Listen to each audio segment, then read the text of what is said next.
ॐ हरिः ॐ श्रीगुरुभ्यो नमः। हरिः ॐ। ॐ सदाशिवसमारम्भां शङ्कराचार्यमध्यमाम् अस्मदाचार्यपर्यन्तां वन्दे गुरुपरम्परां।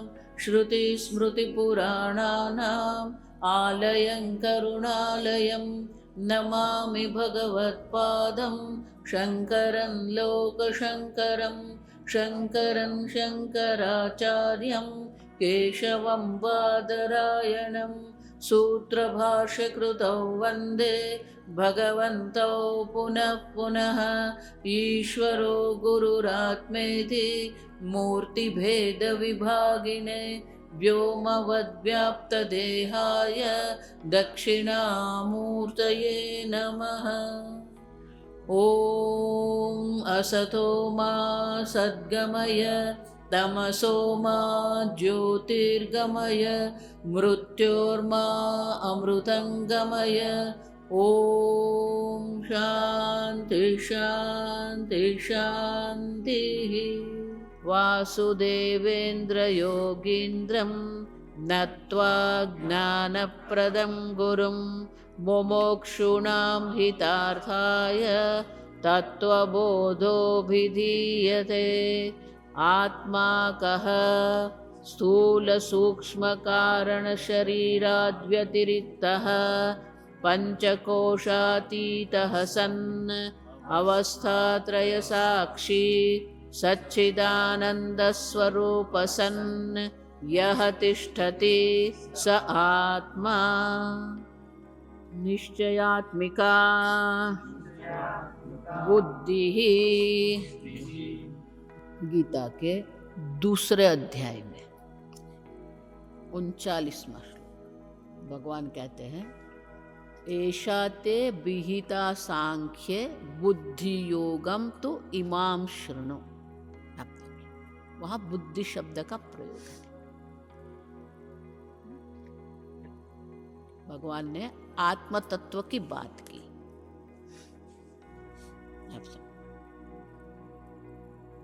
अर्जुन क्या कर, अब भगवान के शरण में गया।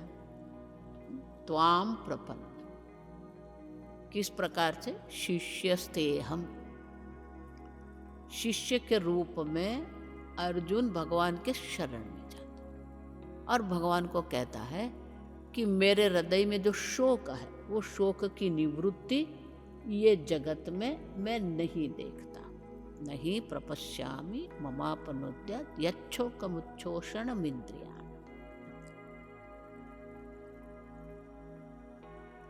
भगवद गीता बहुत विलक्षण ग्रंथ है, आप समझो। तो शंकराचार्य जी कहते अर्जुन कौन है? शोक निमग्न।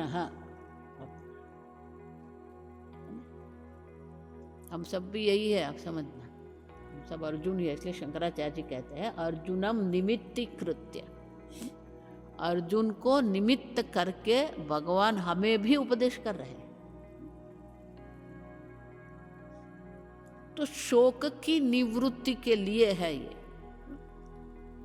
लेकिन भगवान जो उत्तर देते हैं ना, वो बहुत विलक्षण है। कोई कहेगा मैं शोकग्रस्त हूं, मुझे शोक से पार उतारो, तो क्या करना चाहिए? शोक की निवृत्ति करनी है। आप देखिए, सीधी बात है। लेकिन भगवान वहां कहते क्या है? अशोचानन्वशोचस्त्वं प्रज्ञावादांश्च भाससे। शंकराचार्य जी दूसरे अध्याय के 11वें श्लोक से भाष्य का आरंभ करते हैं। आप सब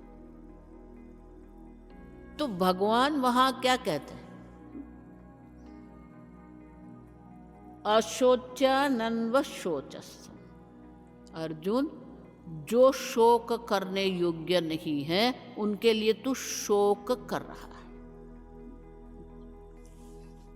अब शोक की निवृत्ति के स्थान पर भगवान क्या बोल रहे हैं?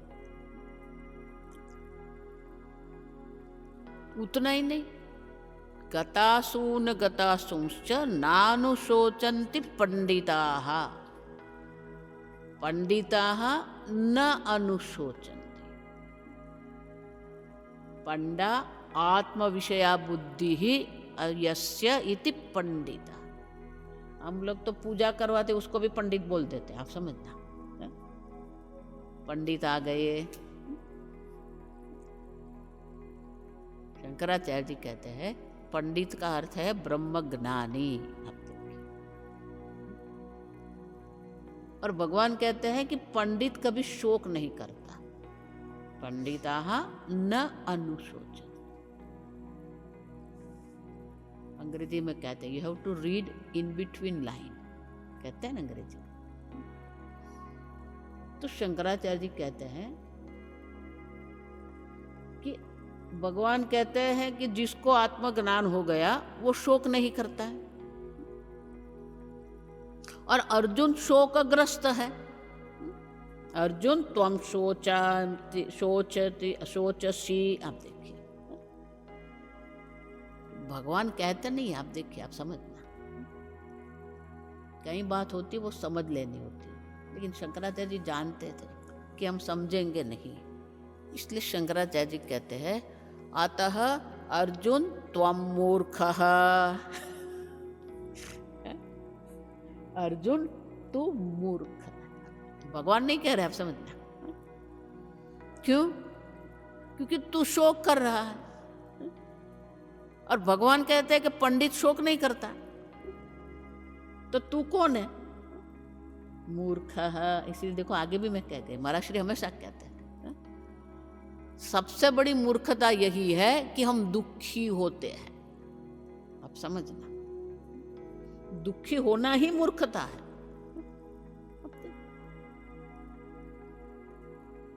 भगवान मैं शोक की निवृत्ति की बात कर रहा हूं और आप बोल रहे हैं ये। तो भगवान ने का वाक्य क्या है? अब देखिए, अशोचानन्व शोचस्तु। भगवान तीन दृष्टि से समझाते हैं। अब समझ, आत्मा भी शोक करने योग्य, जो शोक करने योग्य नहीं है उसके लिए तू शोक कर रहा है, कहा ना। तो भगवान कहते हैं आत्मा की दृष्टि से शोक योग्य नहीं है। क्यों? न जायते म्रियते वा कदाचित।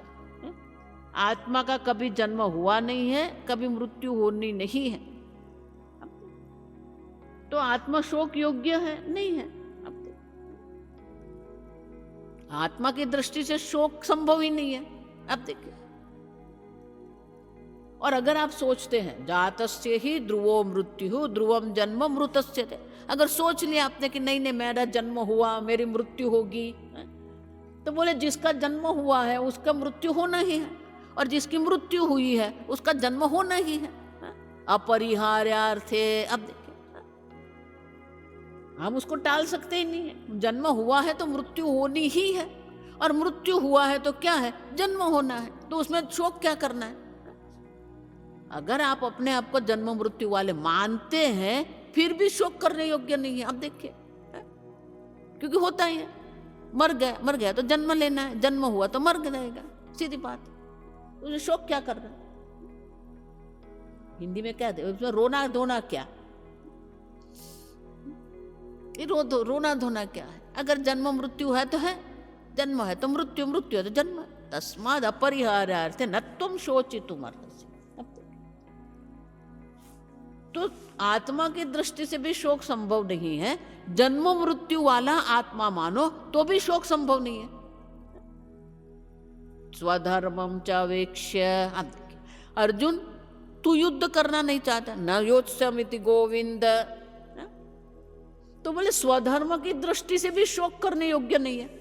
तू क्षत्रिय है, अब धर्म युद्ध कर रहा है, अब धर्म युद्ध भूमि में आके बैठ गया है, अब बोल रहा है कि मैं युद्ध नहीं करूंगा। अब देखिए, तो स्वधर्म की दृष्टि से भी देखते हैं तो शोक करने योग्य है ही नहीं। अब देखिए, तो तीन प्रकार के कारण देकर भगवान कहते हैं शोक संभव नहीं है। आप समझना, शोक की निवृत्ति नहीं करनी है, शोक संभव ही नहीं है वो जानना है हमें। भगवत गीता आपके शोक की निवृत्ति नहीं कर रही है। भगवत गीता आपको यह दर्शाती है कि शोक संभव नहीं है। अब समझना, उल्टा मत करना।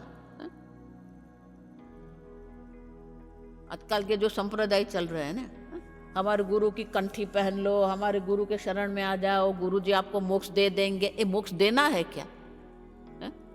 मोक्ष प्राप्त करना है क्या? लोग क्या क्या बोलते रहते हैं। हिंदी में कहते हैं बोलता भी दीवाना और सुनता भी दीवाना। कोई आपको मोक्ष देने वाला नहीं है, आप समझना। क्यों? आप नित्य मुक्त है,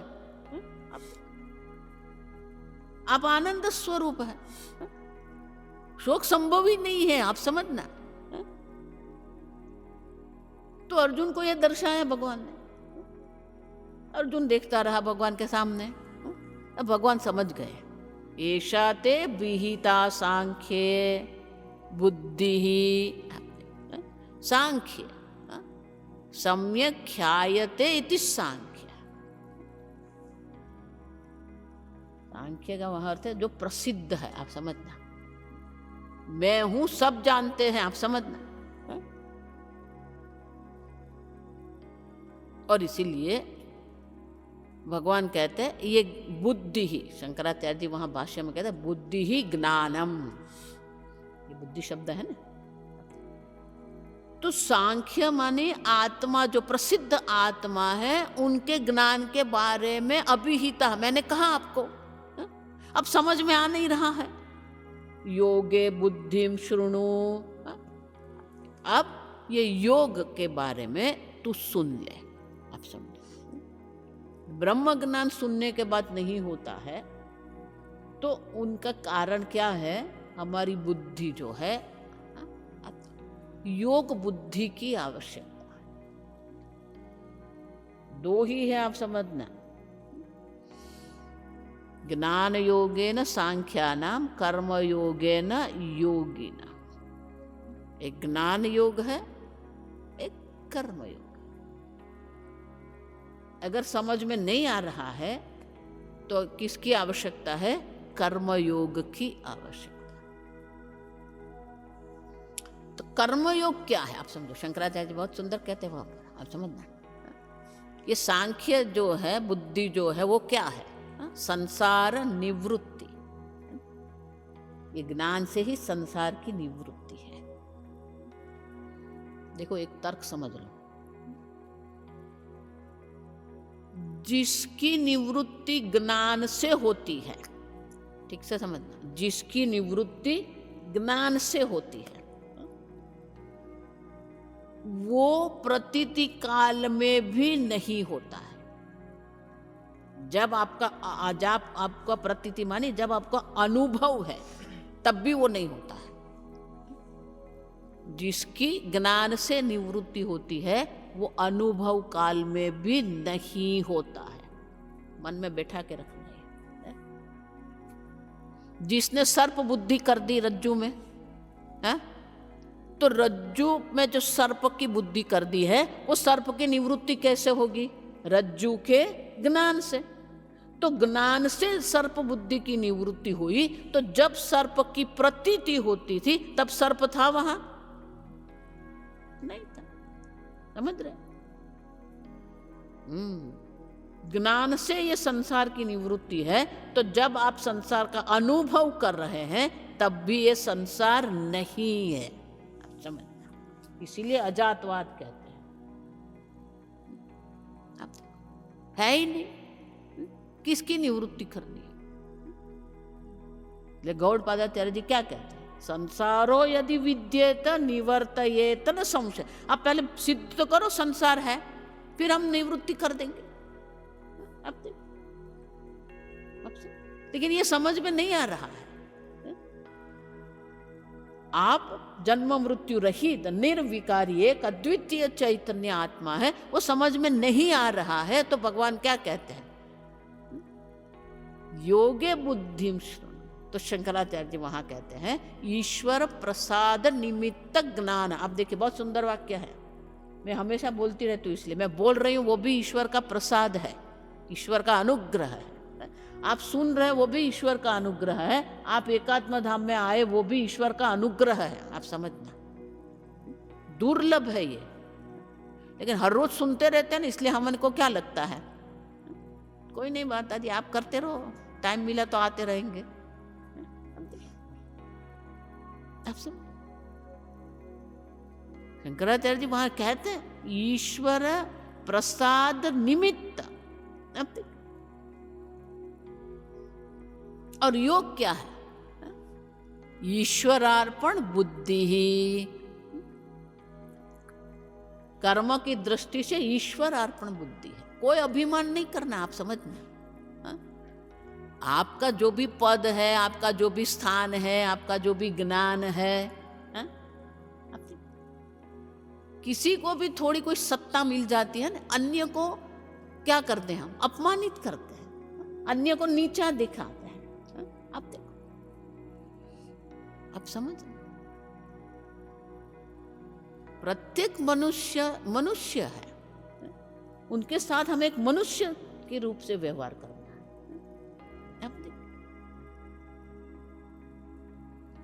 क्यों? क्योंकि किसके लिए आप अभिमान कर रहे हो, किसके लिए आप किसी को छोटा मान रहे हो? अभिमान करने के लिए हमारे पास कुछ भी नहीं है। मैं हमेशा सबको कहती हूँ, आपसे बड़े के साथ रहेंगे ना तो कभी आपको अभिमान नहीं आएगा। आपके छोटे को देख रहे हैं ना, इसलिए फिर उसको डांटते भी है। अब क्यों किसी को क्यों किसी को छोटा मानना? हमेशा इतना याद रखो, ये शंकराचार्य जी को देखेंगे ना, कोई कभी अभिमान नहीं आएगा। 4 वर्ष में वेद पढ़ लिया, 8 वर्ष से सन्यासी बन गए। अब तो अकेले केरला से चलकर नर्मदा तट आए। हमें तो यहाँ से ऋषिकेश भी जाना होता है ना, चल ना तू साथ में चल, तू मेरे साथ सो जा, अकेला मैं नहीं कर सकता।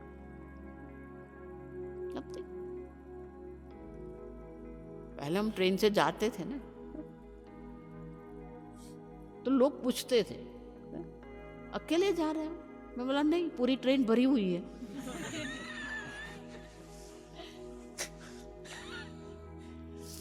आप समझ रहे हैं? फिर भी अकेलापन देखते हैं हम, पूरी ट्रेन भरी हुई है। अब देखिए,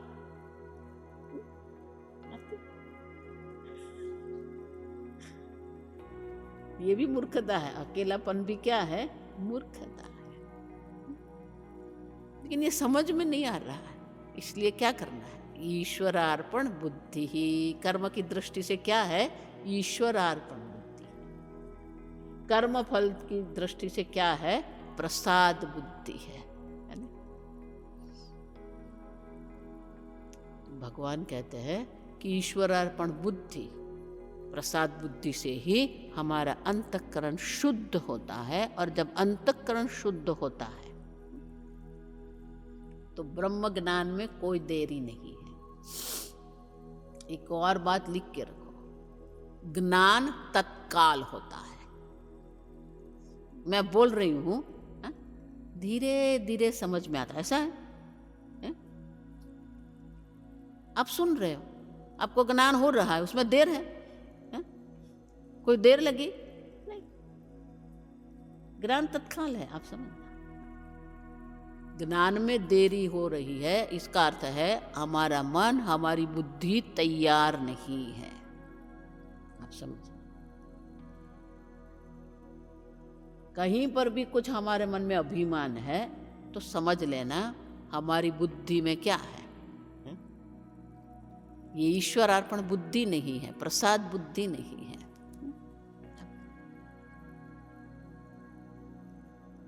देखो, कुत्ता है, बिल्ली है, पशु है, पक्षी है, इस जन्म में उसे कुत्ते का शरीर मिला है, लेकिन वो भी कौन है? जीव है कि नहीं? कारण शरीर की दृष्टि से देखते हैं तो वो भी जीव है, कारण शरीर की दृष्टि से देखते हैं हम भी कौन है, जीव ही है। अभी उनको प्रारब्ध की दृष्टि से स्थूल सूक्ष्म शरीर जो मिला है वो कुत्ते का मिला है, और हमें जो स्थूल सूक्ष्म शरीर मिला है वो मनुष्य का मिला है। आप समझ रहे? प्रत्येक जीव का सम्मान करना है, वो भी एक जीव है, हमें पता नहीं है। वो जीव कुत्ता शरीर छोड़कर मनुष्य भी बन सकता है। शास्त्र में लिखा है कि वो इंद्र कोई बना, इसका अर्थ नहीं है। इंद्र तो भले पुण्य के कारण बन गया, लेकिन उनके भी संचित कर्म है, उनके भी पाप पुण्य है।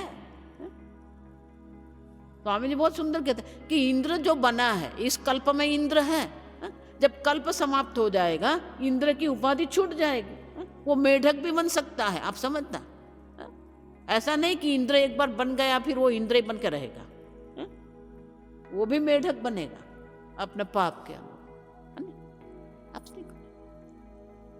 तो थोड़ा हमारे अंदर अधिक है,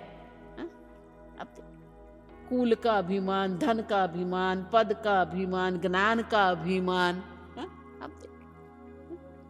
तो शंकराचार्य जी वहां कहते हैं कोई अभिमान नहीं है, ईश्वर निमित्त, ईश्वर प्रसाद निमित्त ज्ञान, ईश्वर का अनुग्रह है। और इसीलिए ये बुद्धि जो भगवान शंकराचार्य जी वहां कहते हैं, बुद्धि माने वो ज्ञान, वो समझ हमारे अंदर होनी चाहिए। सांख्य बुद्धि है, योग बुद्धि है, दो है। आप समझे? सांख्य बुद्धि माने ज्ञान है, योग बुद्धि माने कर्म योग है। कर्मयोग में ही भक्ति आ जाएगी। आप समझना क्यों? ईश्वरार्पण बुद्धि करी मानी क्या है? भक्ति है कि नहीं है? आजकल सेक्युलर कर्मयोग चल रहा है, हम कर्मयोग में भी सेक्युलर बन गए।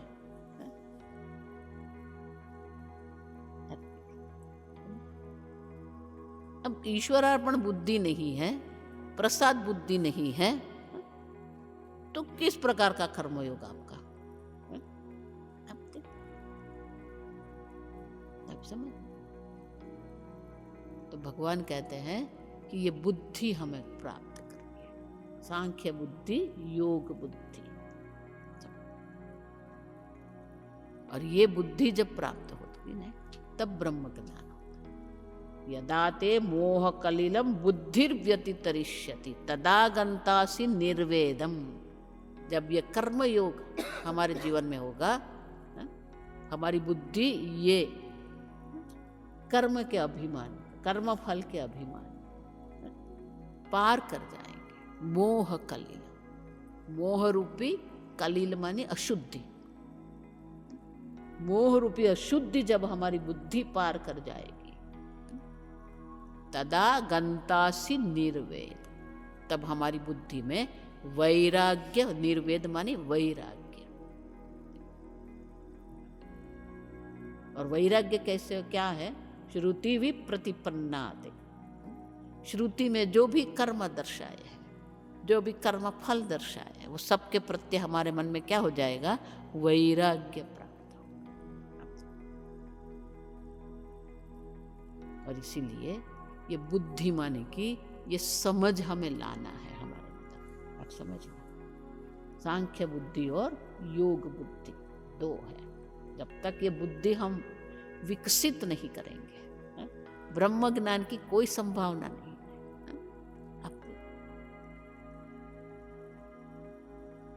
मैं ब्रह्म हूं बोलने से भी कुछ नहीं होगा। आप समझना। और इसीलिए निश्चयात्मिका बुद्धि ही, निश्चय आपका होना चाहिए। गुरु जी तो कह रहे हैं कि आप ब्रह्म है, लेकिन आपका निश्चय क्या है? आप सोच रहे हो कि आप ब्रह्म है? आप देखिए, आपका निश्चय देखो। इसलिए मैं बोल रही हूँ निश्चय बहुत आवश्यक है। Human life is series of decision. Swami ji से बहुत सुंदर, what you think about yourself, आप आपके बारे में क्या सोचते हो? या उपाधि में ही बैठे रहते हैं, मैं मनुष्य हूं, मैं स्त्री हूं, मैं पुरुष हूं, मैं पंडित हूं। हाँ, इसलिए महाराज श्री अलग अलग प्रकार से, आप कहाँ बैठे हो, आप देखिए ऐसा कहते थे। हाँ?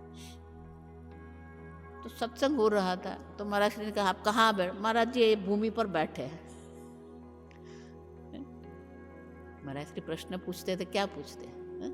मानी आपकी बुद्धि कहाँ लगा के रखी है आपने? आप शरीर में बैठे हो, आप प्राण में बैठे हो, आप मन में बैठे हो, आप बुद्धि में बैठे हो, आप ज्ञान में बैठे हो, आप धन में बैठे हो, कहाँ बैठे हो?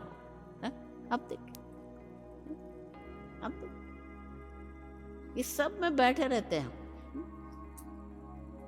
कभी धन में बैठ जाते हैं, कभी ज्ञान में बैठ जाते हैं, कभी शरीर में बैठ जाते हैं।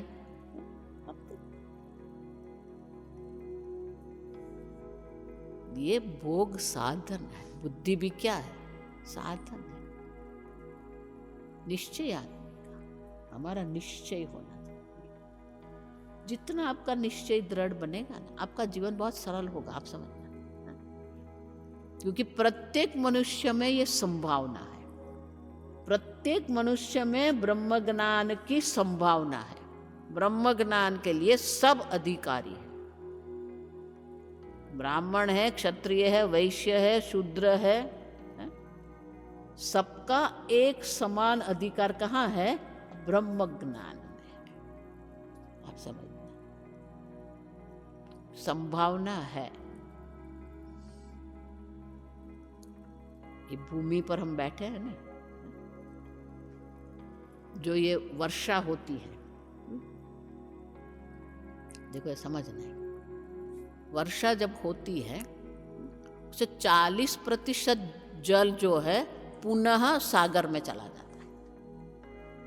आप समझ, कहीं पर भी वो जल पड़ा हुआ है 40% चला जाएगा। 40% जल जो है वो भूमि में रहता है, भूजल कहते हैं उसको। अब जो भूमि में जो जल है उसको हमें क्या करना पड़ता है? कुएं के द्वारा हम क्या करते हैं? उसको निकालते हैं, टैपिंग द वाटर, ऐसा अंग्रेजी में कहते हैं।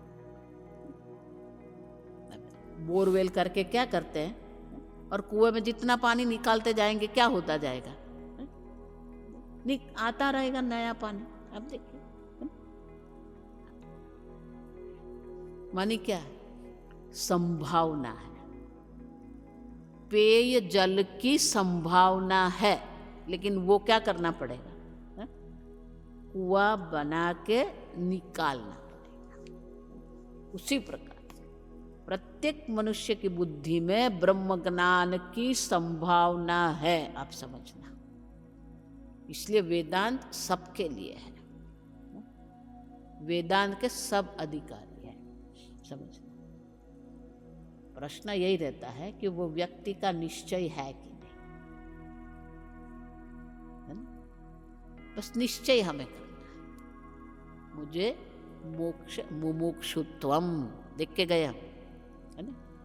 मोक्षो में भूयात इति, मुझे मोक्ष प्राप्त हो जाए, ये निश्चय हमें करना है। पहले हमें मुमुक्षु बनना है। जब मुमुक्षु की चर्चा की थी तब हमने कहा था कि मोक्ष ब्रह्म ज्ञान से है, क्योंकि प्राप्त करना नहीं है, तो मुमुक्षु जो है वो कौन बनना चाहिए? जिज्ञासु बनना चाहिए। ज्ञातुम इच्छुः जिज्ञासु, मुमुक्षु जो है वो जिज्ञासु में परिवर्तित होना चाहिए। इसलिए ये बुद्धि आवश्यक है, क्योंकि बुद्धि से ही हमें ये निश्चय करना है, मुझे ज्ञान प्राप्त करना है, बहुत आवश्यक है, आप समझ। और ज्ञान भी क्या है? मुंडक उपनिषद में क्या कहा? द्वे विद्ये वेदितव्ये, पराच अपराच, दो विद्या, दोनों जानने योग्य है। अब समझो, दोनों आवश्यक है। आप सोचेंगे नहीं नहीं हम तो पराविद्या में बैठे हैं, अपरा की कोई आवश्यकता ही नहीं है, अपरा के बिना परा संभव नहीं है। आप समझते, जिस प्रकार से कर्मयोग के बिना ब्रह्म ज्ञान संभव नहीं है, उसी प्रकार से अपरा विद्या भी आवश्यक है। वहां कहते हैं यया अक्षरम,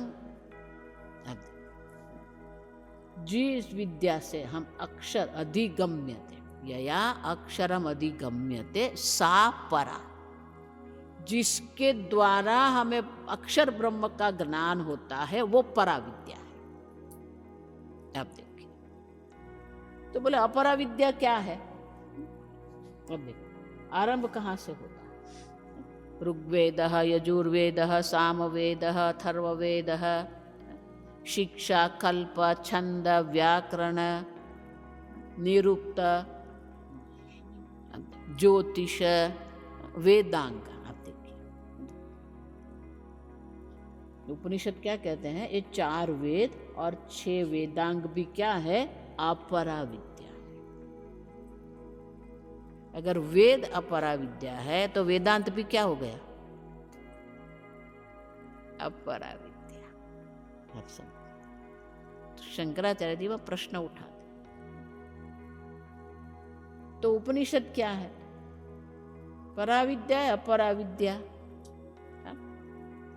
अपरा विद्या। क्यों? शब्द राशि ही, शंकराचार्य जी क्या कहते हैं? शब्द राशि। ये शब्द जो है वो अपरा विद्या है, लेकिन ये गुरु मुख से श्रवण करते हैं हम, हमारी बुद्धि में जो ज्ञान होता है वो पराविद्या है। बाहर जो है वो क्या है? अपरा। आपकी बुद्धि में जो ज्ञान होता है वो पराविद्या है। आप समझ, यहाँ ही बुद्धि आ गई। आप समझ, यया अक्षरम अधिगम्यते सा परा, जिसके द्वारा आपको अक्षर ब्रह्म आप जानते हैं, अधिगम्यते। और एक दूसरी बात याद रखना, ज्ञान आपकी बुद्धि में ही होना है। ये जो आजकल चल रहा है ना, ये दूसरा बियॉन्ड द माइंड, सुना है कि नहीं सुना है तो जरा घूम के आ जाए।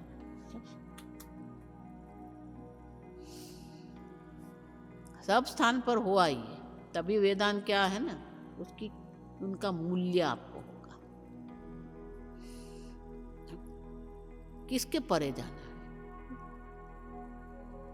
शास्त्र कहता है यहाँ जो कुछ भी ईश्वर मात्र है।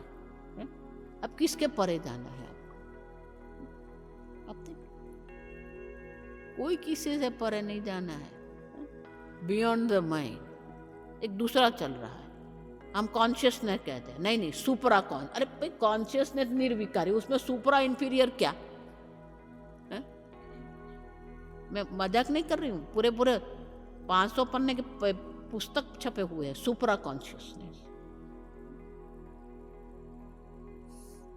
हम क्या है, इस क्या गड़बड़ कर रहे? एक अद्वितीय चैतन्य में ऊपर क्या नीचे क्या है?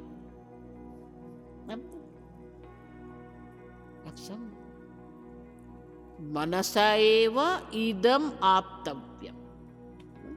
बृहदारण्यकोपनिषद में क्या कहा? मन से ही उसको जानना है।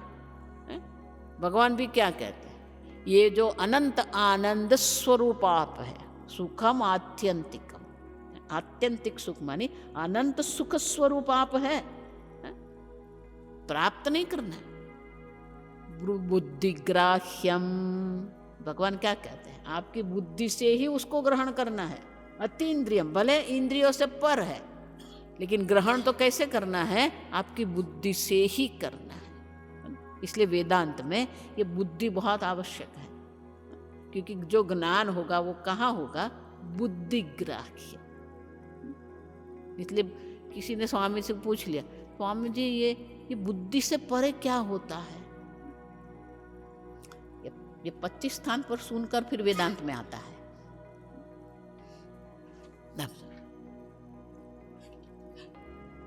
तो स्वामी जी ने कहा बुद्धि से परे एक ही वस्तु होती है जिसको निद्रा कहते हैं।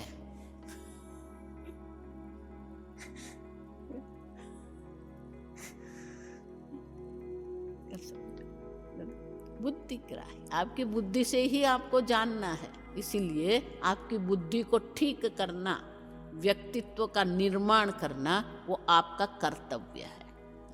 जितनी अपनी बुद्धि ठीक हो जाएगी ना, ये ब्रह्म ज्ञान जो है, भगवान वहां यही कहते अचिरेणाधिगच्छति। अचिरेण माने कि कोई देरी नहीं है। आप समझो, योग युक्त मुनिर ब्रह्म अचिरेणाधिगच्छति। योग युक्त जो है वो मुनि जो है, मननशील मुनि है, जो तत्व चिंतन करने का सामर्थ्य रखता है, उसे मुनि कहते हैं। भगवान कहते हैं योग युक्त मुनि जो है अचिरेण ब्रह्म अधिगच्छति, उनको ब्रह्म तत्काल प्राप्ति हो जाती है। और इसीलिए हमारा संपूर्ण जीवन जो है ना, ये हमारे व्यक्तित्व का निर्माण के लिए, हमारी बुद्धि को ठीक करने के लिए है। एक बार बुद्धि ठीक हो गई, ब्रह्म ज्ञान तत्काल है। आगे हम कल देखें।